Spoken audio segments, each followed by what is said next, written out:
Hey everyone, it's Miles, and for this video we just have a short unboxing overview, a little bit of a review of a new walking pad in the box behind me, made by a company named XGeemax.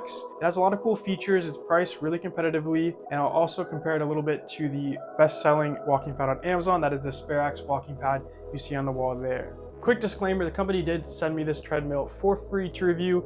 Other than that, I'm not accepting money or paid to give a positive review, so I'll be sharing my honest thoughts. That said, let's get it open. No way. They sent me a pink one. I was totally expecting the black one, which not really sure why I ended up getting a pink one, but I'm sure the girlfriend will be happy about it. All right, it's been 1 week and Geemax was actually kind enough to send me the same walking pad. We got it in black this time. There is unboxing number 2. So the walking pad just comes with this one baggie, and this will have all of the loose items. You'll find the instruction manual, an Allen wrench, and a spare remote battery, the lubricant and an additional Allen wrench, a remote control, 2 support feet, and finally a power cord. And Butters is gonna help me take off this tie here. Thank you, Butters. So it turns out there is already a battery in there. So they actually give you an extra one. That's really cool. I don't usually see that. And voila, this thing looks sick. Yeah, so I really do like this black. I'm glad they sent me another one. All right, next, let's take a look at the setup process. I see 2 pieces of paper. What's the second one? Ah, okay, app connection step. So it turns out the app is really just a way to connect to third-party apps via Bluetooth, and it lets you turn the experience into like a game and distract yourself. I'm not really interested in that. I was hoping you'd be able to control the walking pad from your phone. I don't think it's really like that. I think it's just to gamify the experience. I'll be skipping this. I tried to connect and couldn't figure it out, so I gave up pretty quick. So you can see they're thanking you for your purchase. And they even have a customer support email there you can reach out to if you have any problems. So that's really nice to see. All right, installation instructions. Basically lay the treadmill out, and then we go to screw the front foot cushions. They do also instruct how you can set up the incline if you want the incline set up. So the 10% incline is very easy to set up. You just lift from the back like this and kick down on this little, little stand that kicks out. And then we can set it down right on top of our cat. Come on, bud. There's no survival instinct whatsoever. And then you have feet in the middle here, and you just spin those clockwise until they're flush with the floor, and those act as additional support. Do that on both sides. And now we have our 10% incline, and I'm just gonna leave the incline on at all times. Just because I like the extra challenge, I don't see why I'd want to walk flat when I can have an incline. They don't actually mention the oiling process in the setup, which I found a little weird. You have to actually go all the way to maintenance here, and it'll teach you how to apply the oil. As I've noticed, it looks kind of like they've translated this from another language, or it's just someone who doesn't speak English as their native language has written this. So it is just a little bit hard to follow. It's not impossible, but it's not as clear as I would have hoped. All right, so we're gonna apply oil next, but if you do look here, it looks like there's a wet spot. So it appears they have already applied some oil. When it comes to lubricating the walking pad, trying to find out how to do this properly can be headache inducing, just because 1, the instructions are often vague, and 2, if you watch videos, people do it a different way every time. I've already added a few drops of oil to this belt, and in instruction manuals, you'll see it says if it feels bone dry, you need to lubricate it. Now, after lubricating, you'll probably run into this as well. It still feels dry. So I think I'm just gonna add quite a bit more and be a little bit generous with this. In my manual, it says to do 10 ml, which is like 2 teaspoons, which is a pretty good amount.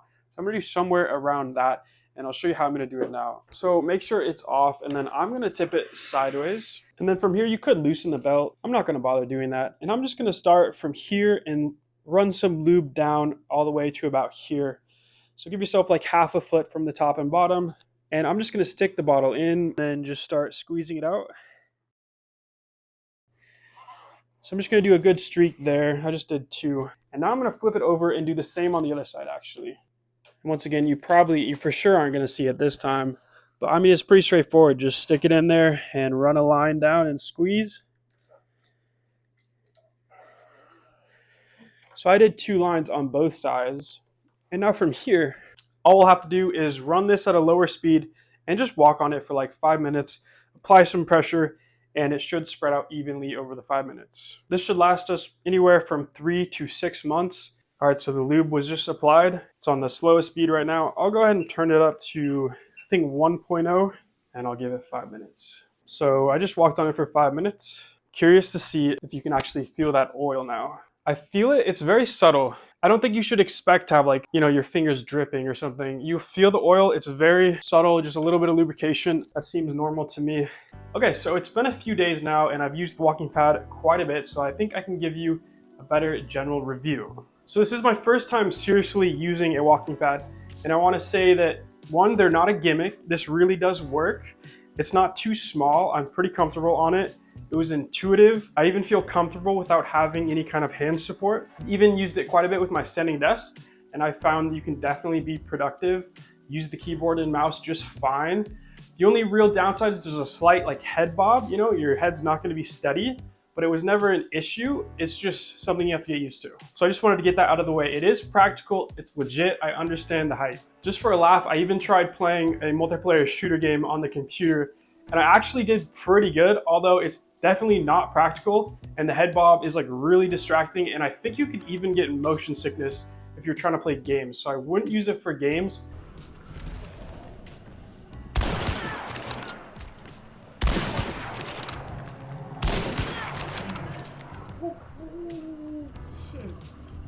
But anything else, movies or just productivity, I think it's definitely doable. Even though it is pretty low intensity, I think the 10% incline does add a pretty good challenge. I've noticed my heart rate has gone up quite a bit and I sometimes will break a sweat. And if you really wanted to make this a legit workout, which I do want to try, you could buy a weighted vest, something like 40 to 60 pounds. And then you'd have a legit killer workout here just while walking. But anyways, now that I have a better feel for the walking pad, let's go ahead and answer any major questions you may have if you were to purchase this walking pad. And we'll also just wrap up and finish the review. So first question, is it easy to walk on and is there enough walking space? For reference, I'm 6 feet tall with longer legs and I can stretch out pretty far from front to back. You have about 3.3 feet of length to walk on and a width of 1.3 feet, and I found this to be comfortable enough to walk on even when under your desk and you can't see your feet. In a perfect world, I probably would like a slightly larger pad, but this does get the job done just fine. The machine has a top speed of 3.8 miles per hour and I found this is just fast enough to jog with. With jogging, you have a little less room for air just because of the size, so it's going to feel more cramped and will require more focus, but you can make it work. As for noise level, like any treadmill, it does make a fair bit of noise, and that mostly comes from the belt moving. The motor itself seems to be quiet. Here is a short sound test. So I've already mentioned you can easily be productive while walking, but if you're looking to use a standing desk, you may want to invest in a higher end model with more stability. I'm using a budget $200 standing desk, link in the description if you're interested, and the one issue I ran into is desk wobble when raised to its standing position. And just to demonstrate this, you can see the water in my water bottle kind of moving around, and that's just because I'm using the desk to support me a little bit as I walk and work at the same time. So far, it hasn't really bothered me enough to be a deal breaker and hasn't affected my productivity, but obviously a more stable desk would be nice. The walking pad is also very easy to move and put away. It has a weight of 43 pounds and has wheels on the front, which just allows you to lift from the back and you can drag it away. Alright, next we'll turn on the display, we'll get a little countdown, and the pad will start moving at 0.6 miles per hour. And you can adjust that speed up or down with the plus or minus button on your remote. The display cycles through 4 different parameters. There's your speed in miles per hour, a timer which tracks the duration of your session, your distance walked in miles, and your calories burned. There's also a mode button on your remote which allows you to select between 3 different modes. With the 3 modes, you can either 1, set a timer and it'll count down from there, 2, select a distance in miles and it'll count up from there, or 3, set a calorie goal and the walking pad will stop when you've reached your calories burned goal. It's about as simple as that. One thing to note is you cannot pause your session and resume your progress later on. As soon as you stop the machine, it resets all of the tracked data. So the running belt usually gets adjusted to spec before leaving the factory, but from time to time it will need to be adjusted, either tightened or recentered, and I'll show you how to do that. For correct tension of the belt, you want it tight enough so that you can just barely touch the center of the pad underneath the belt. If it's too loose, you'll feel the belt slipping or pausing when walking, and if it's too tight, you'll cause more stress on the motor than necessary. To tighten the belt, simply do 1/2 turn clockwise with the provided Allen wrench on both sides, and you can slowly repeat this process until reaching your desired tension. If your belt is running off center, here's how you can fix that. You can see my belt is displaced to one side and we want to tighten the bolt the belt is drifting toward. In my case, the belt is drifting to the left bolt, and so we'll do one clockwise half turn to the left bolt. If yours were drifting to the right, then you do the same clockwise half turn but to the right bolt. I recommend you then walk on the belt for about 30 seconds, check again, and then give it another turn if needed. You may want to do less than a full half turn if it's close to the center. I only did about a 30-degree turn on my second adjustment, and that got my belt perfectly aligned center. If you tighten the bolt too much and the belt ends up on the opposite side, then just undo what you did by adjusting counterclockwise to the same bolt, otherwise you could end up over-tightening your belt. So real quickly, let's compare our Geemax walking pad with Amazon's best-selling Sperax walking pad.